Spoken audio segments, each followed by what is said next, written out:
Welcome to সঙ্গীতার দুনিয়া রান্নাবান্না। তো সবাই কেমন আছো? আশা করছি সবাই ভালো আছো, আমিও ভালো আছি। তো আজকে একটা ভালো টিফিনে বা নাস্তা রেসিপি নিয়ে চলে এসেছি। চাউমিন আমাদের সবারই ভালো লাগে। তো আজকে নিয়ে এসেছি এগ চাউমিন। তো প্রথমেই আমি জল গরম করতে দিয়ে দিয়েছি, এর মধ্যে চাউমিনগুলো দিয়ে দিয়েছি নুন আর হলুদ দিয়ে। এরপর চাউমিনটা সেদ্ধ হয়ে গেলে নামিয়ে রেখে ঝেড়ে নিয়েছি। এরপর তেল দিয়ে কড়াইটাতে চারদিকে ব্রাশ করে দিলাম। এরপর ডিমগুলো ভেজে নেব।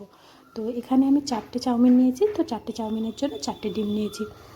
তো ডিমগুলো ভালো করে মিশিয়ে নিচ্ছি, তারপর খুব ভালোভাবে আমি ভেজে নেব ডিমগুলোকে। ঝুড়ো ঝুড়ো করে যেমন ডিম ভাজি আমরা ওইভাবে ভেজে নেব।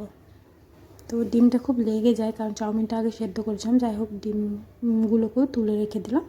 এরপর কড়াইয়ের মধ্যে একটু তেল দিয়ে দেবো।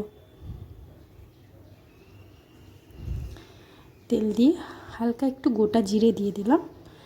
এরপর ক্যাপসিকাম কুচি, রসুন কুচি, আদা কুড়ে দিয়ে দিলাম, আর সঙ্গে পেঁয়াজ কুচি সব কিছু দিয়ে ভালো করে নেড়ে চেড়ে ভেজে নেব। তো এগুলো চাউমিনের মশলাগুলো যেগুলো থাকে, অল্প একটু নুনও দিয়ে দিলাম ওর সাথেই, দিয়ে ভালো করে নেড়ে চেড়ে ভেজে নেব।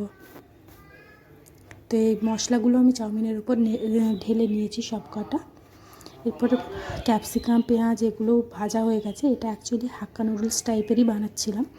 তো এরপর মশলা চাউমিন সব একসাথে দিয়ে দিলাম। তো তোমরা ম্যাগি মশলাও ইউজ করতে পারো, আমার অতটা ভালো লাগে না বলে আমি ইউজ করিনি।